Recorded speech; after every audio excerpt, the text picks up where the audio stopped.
All right, again, my name is Terry, Terry, Sult, S-U-L-T. I am the Chief of Police here in Cary. And we're here for our second news update on the reported active shooter that we had that occurred. The call came in just a little bit before 2:30 p.m. this afternoon. When officers arrived on the scene, there was a crowd of what turned out to be, we believe, juveniles, and we had one victim that had been shot. It took a while to contain the scene and to isolate to make sure we had no other victims.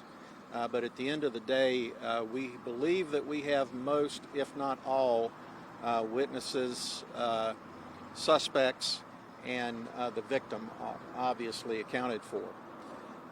The victim is a 15-year-old and is in non-life-threatening condition. We believe he was shot in the leg or groin area. We have a person in custody we believe is a suspect. He is 17 years of age, and we recovered 2 firearms from that individual. At this point, the investigation is still continuing with processing the crime scene.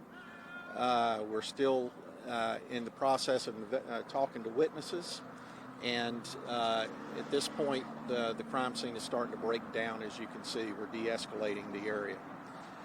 This is a party that we believe is all parties are known to each other, and out of an abundance of caution, since we're right across the street from the high school, we're going to have an extra presence there tomorrow and make sure that the kids feel safe coming to school and that the parents have confidence that their kids are safe. But at this point, we're still investigating, where these kids came from, why they're hanging out, and that type of thing. Are these students at the school? That's yet to be determined, but we're working with school officials. We have 3 of them over here now and been here with us the whole time. Anytime we're in and around a school, we make sure that we're coordinating very closely, not only with their press corps, but mainly with their security people and then the school staff that's the closest by. And we're going to be continuing to do that throughout tomorrow. We are considering the potential that, these kids, are from the high school. There's so many witnesses and stuff involved. I would be surprised if at least one or more are not part of the school, considering the time of day and where it's located. But we have not confirmed any of that at this point. Witnesses tell us that the victim is from the Clayton area. Is that something you could confirm? And can you also confirm that it is a male juvenile? The victim is a male juvenile. I do not have his address. I'm actually waiting on where he and the suspects and witnesses are from.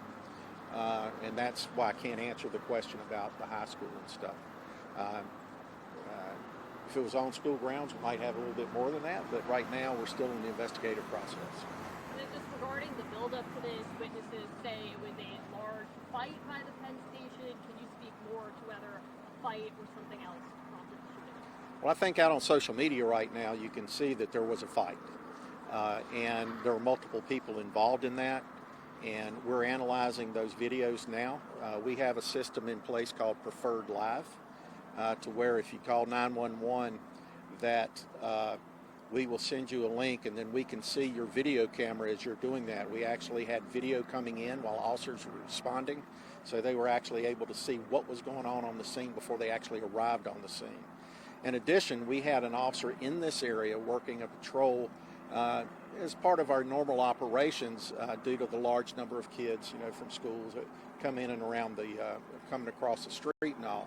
The officer did hear the shots and was able to render life-saving aid to the juvenile victim very promptly and very professionally. We're going to be commending him for that. There are multiple scenes that you all have blocked off in this area. How are they connected? Did the suspects flee on foot? Yeah, first off, you have to understand when we arrive on a scene, we don't know what's going on. The Preferred Live aspect gives us a concept and an idea, but we don't know who's involved and who's not involved, and when people start running, then we have to secure the areas that are around them. We took a couple of people of interest into custody in a couple of different areas. And so we also have to secure those areas and search around those areas as well. And obviously we cordoned off an area to do a search for additional people and to make sure that the community was safe. So there were multiple sites, but most of it was concentrated right here behind us. And I know you said there was one suspect who was 17. Are there any other additional suspects in addition to this teen boy, or is just this person who had 2 guns on him? We have one that we're ready to say is a suspect, and we will likely be filing petitions against that individual this evening. But the investigation is continuing. If you look at the video on social media, you can see there are other people involved in the fight. Whether or not there are charges coming in a result of that depends on if we can identify them, the role they played, behaviors that were involved. And so to say that we're not looking at other people would be a false statement. It's logically you would know that we're doing that. When do you expect to clear this area? We're in the process of clearing it now.